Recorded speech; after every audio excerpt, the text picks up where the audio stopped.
Hi, I'm Clark on Temptress. Today we're going to continue our series in finding the best inexpensive lithium iron phosphate battery available. Today's candidate is the FEENCE 100 amp hour lithium iron phosphate.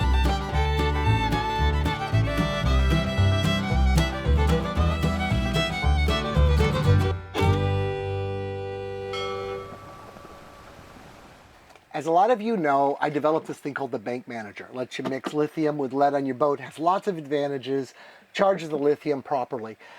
Well, people are buying them, and those that are buying them and contemplating buying them are asking me the question, hey, what lithium should I buy? And I really don't know. So I'm doing this series so I can try to figure out, what would be a good lithium battery to buy for sailors. There are some real expensive ones by companies, that have good warranties or whatever. Read the warranty. I don't think you necessarily have to spend big bucks to get a good thing. Most of these cells are all made in China anyway. Let's see how batteries are put together and see if we can find a bargain. And that's what this series is about.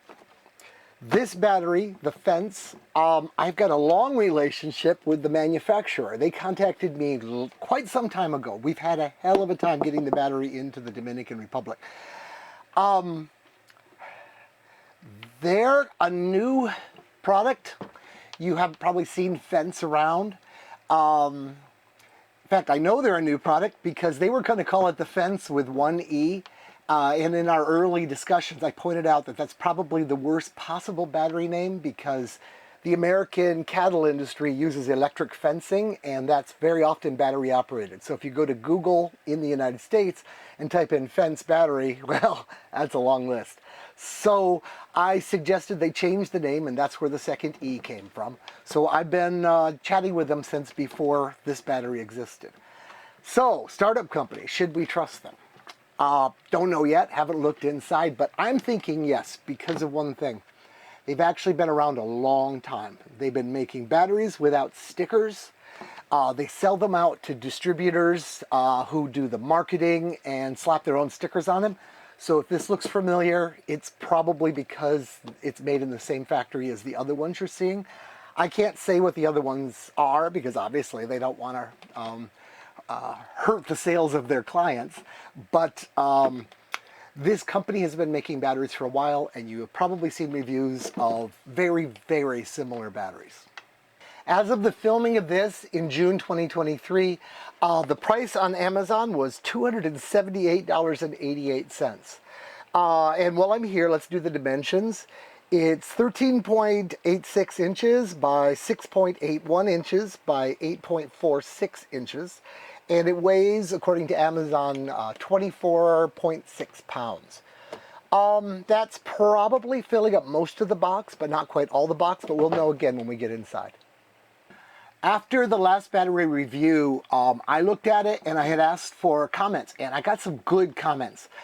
I wish I hadn't done the review exactly that way. As an old engineer friend of mine said, you have to reserve the right to get smarter. Well, I'm using that right now. So we're going to change how we do the test, and I'm hoping this is a better way of doing the test. I would like very consistent testing so it's easier to compare the batteries that we tear down. So what we're going to do to this battery first is open the case, get it apart, and then we're going to work on it with its guts because, what's a case? So this battery arrived here in the Dominican Republic after its long and arduous journey. It was caught in customs. It just took it a while to get here. I'm sure it was handled a lot. Realize it actually had to get mailed to a place in Florida where it was put on a ship and brought here. Came perfect. The box is quite adequate, foam all around it and everything. Came with this manual. The manual's all in Chinese, except, of course, there's a table here, and the table is useful because the actual data is, using regular information. In fact, the whole table's in English, translated. So apparently this company, at least on here, says they make batteries from 40 amp hours up to 400. Let's see. They claim that the internal resistance when they select the cells is less than or equal to 20 milliohms.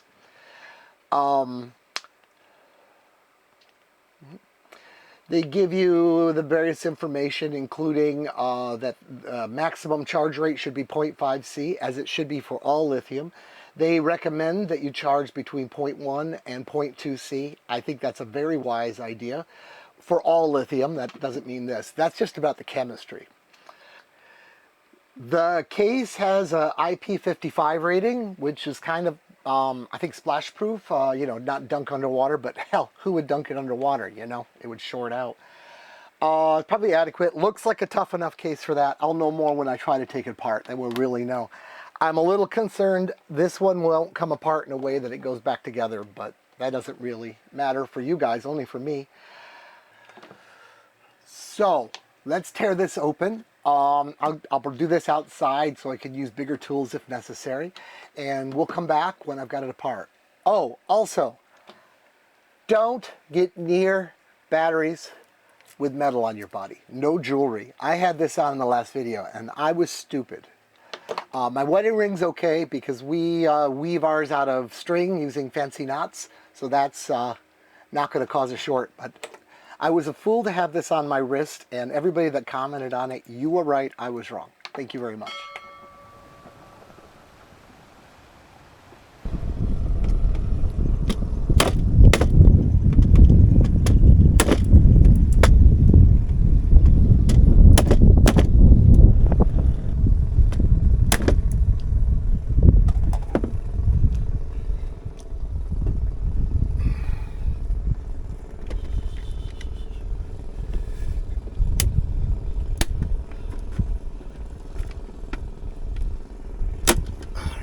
Well, I got it open. It was a challenge. Same mechanism, good mechanism for keeping the water out, where it's kind of like this, except they epoxied it together. So it was a real horror to get it out. Got this off, thought I was home free. This foam is the highest density foam I've ever actually seen for spray foam. And I couldn't get the battery out. So I cut the front of the case off so I can get to the top so we can see what's going on. Let's give you a little peek in here now. So these are the battery tops. You can see there's lots of them. And this is the BMS. Got it apart and took a cursory look at it, and it wasn't what I expected. I was a little surprised that there's a lot of small cells, but you know, it's another way of doing it.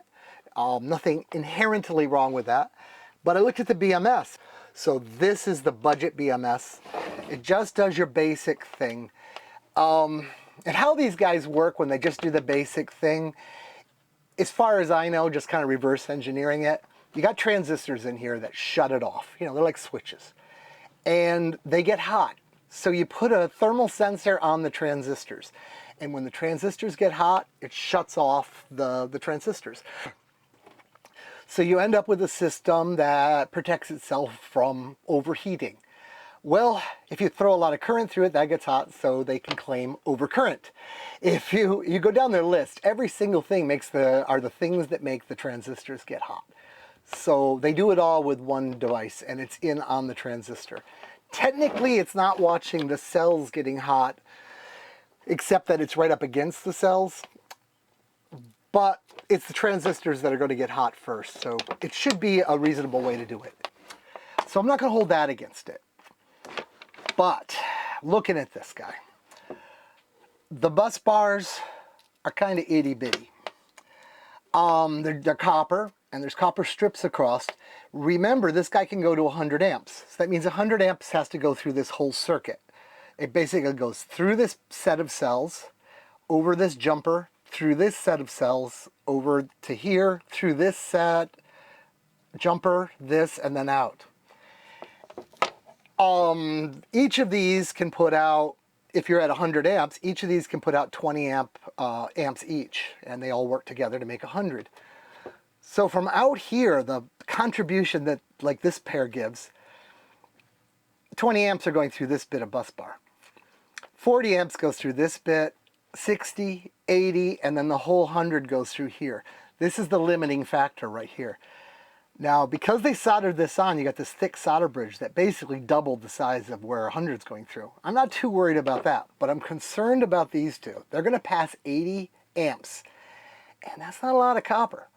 So it's going to be very interesting when I pass 100 amps through this thing, how hot these bits get. I really want to know. I'm going to put a thermocouple on them so we can watch it on a meter. But I so wish a device I bought was available. Let me tell you about what's going to be in the next review. It's just shipping to the DR. It takes a while. I bought a FLIR camera that will look at the whole thing and report all the temperatures, you know, a thermal imaging camera. And of all the batteries, this is the one I would love to see the thermal imaging for. But got to do what you got to do, and I don't have the tools available now. But next battery review, we'll see it in color. So what cells are these, and what BMS is this? It's this. I'm not going to try to pronounce it, but this is the cell manufacturer and the BMS. They went with the smaller cells because it was the cheapest way to go. And, you know, that's how you get a battery that's this cheap, is you have to have cheap components. These are all 22 amp hour cells. So you're paying for 100 amp hours of battery, but technically this should be 110 amp hours all added together. We'll find out when we do our discharge test what we're really getting. Okay, wiring wise, I think the limiting factor are these strips. These bus strips are kind of small. This is 7-gauge wire, which is just exactly what you would want, no extra for 100 amp hour flow. The connection to the case is brass and meaty and sealed right in there real nice. I have no complaints with that. Before I unepoxied it, the handle for carrying it was very nice. They use proper brass nuts to lock things together. That's nice. The only real worry I have about it is this. And again, speaking of the future, we'll see how hot this gets. I don't think I would buy this battery if I was going to push 100 amps through it. But realize, it's a 100 amp hour battery. If you push 100 amps through it long term, you're going to deplete your battery in an hour. Well, nobody's building a system that would deplete in an hour. If you needed 100 amps to run an inverter or something, you'd probably have 4 of these in parallel, in which case each one is only putting out 25 amps. And that's probably more in the realm of reality for this guy. So even though he has a 100 amp BMS, and that would be 1C, and it would be appropriate, I don't think he has the bus bars to stand up to that. Again, like anything else, you don't have to have the best. You just have to have something that's adequate to your needs. This is a big rule in engineering. If everybody had to have the best all the time, well, we'd all be going to Starbucks and never drink coffee from the grocery store. And you'd be paying Starbucks prices for everything. So this is the right answer for many people. So as long as you had enough of these in parallel that you were drawing something lower, I think this would be fine. Doesn't have Bluetooth reporting because, you know, it's under $300. It doesn't have cold weather shutoff. Well, don't use this one in the Arctic. But otherwise, well, we'll see how it stands up. Okay, let's look into this electrically now. I've set up my jig here so I can charge it. I'm going to charge through the BankManager first, get it kind of up to snuff, and then we're going to top it off past the BankManager right until the BMS shuts down and see what we can learn. Well, that took longer than I thought. This battery was dead, so had to charge it all the way up, 100 amp hours, more or less. I don't count them going in. Charged it up, and then I hooked it up to Temptress's power supply directly to the battery and overcharged it. You know, let it charge beyond what the BankManager said is done until it's done, you know, and the BMS shuts down. Felt like about 2 amp hours and off it went. It was pretty quick, so there wasn't much room left. The next thing to do, and that just happened a second ago, is I check all the cells. So I'm going to call it cell 1, 2, 3, 4, starting at the negative terminal. So the first cell is at 3.7. That's pretty high. The next cell is 3.38. Then we've got 3.4. and 3.47. So cell number 2 is a little low comparatively. Cell number 1 was the highest, and that's what the BMS saw as, hey, that's all we can take. So this isn't exactly top balanced. I guess it does have a top balancer built into it, but these things are pathetically slow.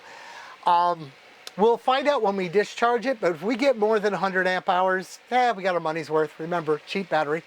If we don't, this will be why, because this guy was high and this guy's low. So you could go in and you could balance them yourself, or you could buy an active balancer. You know, I'm gonna have to do a video on that someday. They're not very expensive.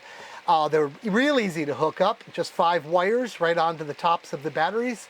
Leave it right in the case. Of course, it means opening the case, but then if you hold it up in that high hockey stick range above what the BankManager normally does, it will balance you pretty quickly. And the BankManager does have a mode to hold you up there if you wanted to do a balance. That's that. Okay, now it's gonna get fun.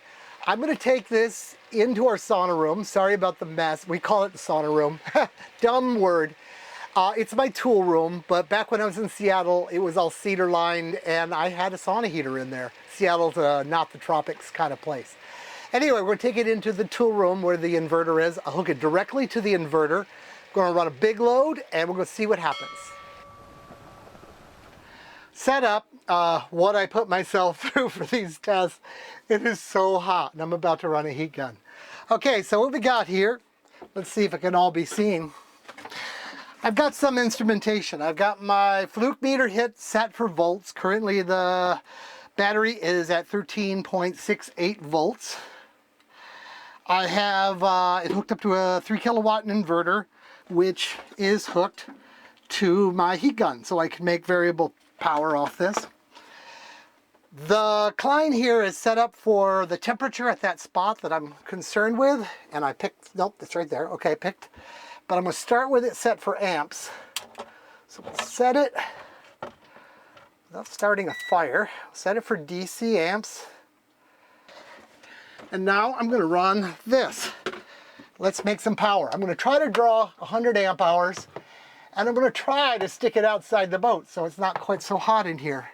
I'm sorry, we're going to set it for 100 amps and run it for a little while. 70. Oops. Come on. Okay, 102 or 3 amps. Leave it right there. I'm going to put this back to temperature and see what happens to that junction that bothers me. It's up to 102 Fahrenheit going up.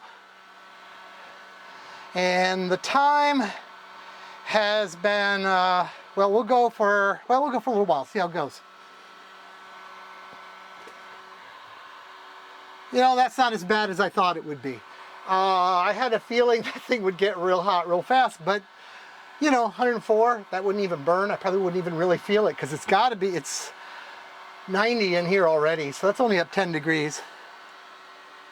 The voltage is down to 12.05, 12.07. So it's put a load on these batteries, but this is what they're rated for, no more than this.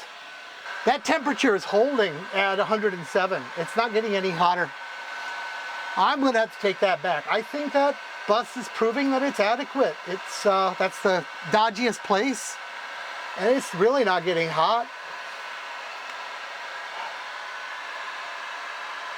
Voltage is really stable, 12.1, 12.07. Okay, I'll let this go for a while, and I will report back.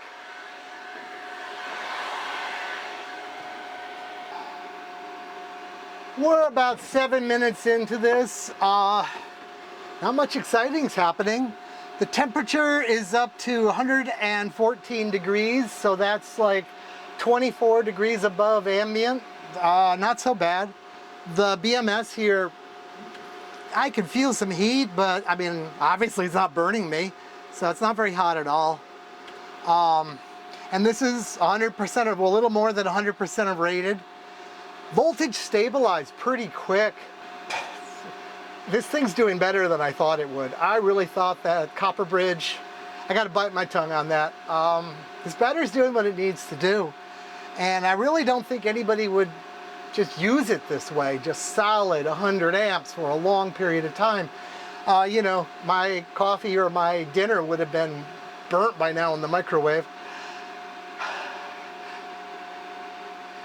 In about 2 more minutes, I'll call an end to it and give you my report, just because it's so hot here, but it's doing fine. Okay, I'm calling it. 10 minutes. Oh, it's nice getting the heat gone. Voltage came right up to 13 and is climbing now, as it should, now that we've taken the load away from it. I saw 115 degrees at the spot that concerned me, and it doesn't concern me anymore. That's about it for this test. Kind of worked out pretty good. Okay, the next thing I'm going to do is recharge it using the BankManager up to the same, what I call 100, and then we're going to do a full discharge of it and under control and count the amp hours it produces. All right, this should be coming to an end here pretty soon. It's discharging. It's up to 106 amp hours, which is well over the 100 that we paid for. I'm looking at the cell voltages with my meter here, and this guy is the lowest cell. These are just all a little higher. So this will be the guy that trips off the BMS when the BMS says it's over. And the whole bank is at 10 volts right now. And I guess it just got over. So it ended at 106 amp hours total put out. Remember, we're charged it with the BankManager, so we didn't like overcharge it at the top end. And this cell stopped at, well, looks like it was just about 2.2, just a tad under 2.2. Take a look at the other cells. This one is 2.6, 2.6, 2.5. So this cell's just a little below the others.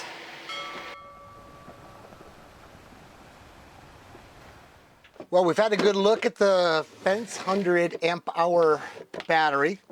Let's put it on the leaderboard, compare it to other things. The leaderboard, if this is the first video you've seen, go down to the description in the video. You'll find a link. Follow the link and you'll see a table of all the batteries I review. This will be the third one I've reviewed, but if you look at this 3-4 months later, there might be 12 of them there. There'll be all of this information from all the batteries to help you make a decision if you're looking for a good budget battery for your boat or installation, whatever it may be, of course. Start out with capacity. I say it wins. 106 amps is more than 100, kind of no question there. All in all, that's what matters, right? That's what you're paying for. If you can charge it up and discharge it and get at least what it's rated for, well, that's 90% about what a battery should do. You might have special requirements, and those requirements might be vital to you, and that's a secondary thing. But I think if a battery doesn't produce what it's claiming it produces, or it doesn't produce enough for the money, then, you know, it's not a good deal. So for capacity, I give it a great. It overperformed. And it makes sense it overperformed because they put 110 amp hours of cells in this 100 amp hour battery. Okay, cells. It's not the blue cells, you know, it's not the high-end well-known cells, but they seem to work perfectly adequately, and, you know, budget battery adequate's what we're after. I wasn't anyway immediately happy with the bus bars, but you know, they worked and they didn't get hot. It doesn't seem dangerous in any way. The voltage did slump down more than I would expect. You know, it came down to 12 volt when I pulled 100 amp hours out of it. That is probably because of all the resistances of those bus bars. But again, you probably don't want to be pulling 100 amp hours out of this battery. It'll be dead in an hour anyway. You probably, if your needs were that high, you would want a few of them and they would share the load. For cells, I'll give it just that, adequate. And you know, adequate's adequate. Build quality. Good build quality. Probably too much build quality. I'm going to say that this cell will never break loose of its case on the inside, based on the fact that I couldn't pry it out of the case. It's solid inside there. BMS, not the greatest, you know, but you're not paying for the greatest. The same company has better batteries that cost just a little bit more. We'll look at that next, probably. One that has a very interesting BMS.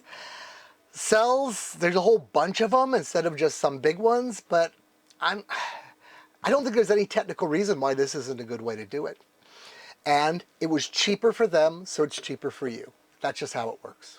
So build quality, good. The case is great.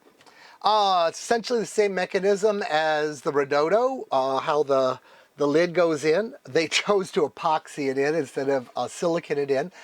If you're not going to open it up, that doesn't matter. In fact, it's probably better. They had to epoxy it because how their case worked, the handle is on the case top. So if that ever failed, you know, the battery would drop when you're carrying it, where the Redodo would hook to the sides of the case and it was like a bucket. So it makes sense for what they did. There's no annoying holes to let moisture in. Fully expect that no moisture will get into it. I think this case would protect this battery for the life of the cells. So for the case, I give it a great. Company, I'm going to give the company an excellent. I've been talking to them quite a bit. I can't tell you that their customer service and stuff is going to be really excellent for you because they're just starting the marketing thing up. This is a company that's been around for a while. They've been making batteries for a while. They've been selling to other people who have been reselling them at a markup. So it's not a fly-by-night. This is an established company. It's going to be around for a while, I would assume. And in the budget battery, that's a unique thing. So, company-wise, excellent.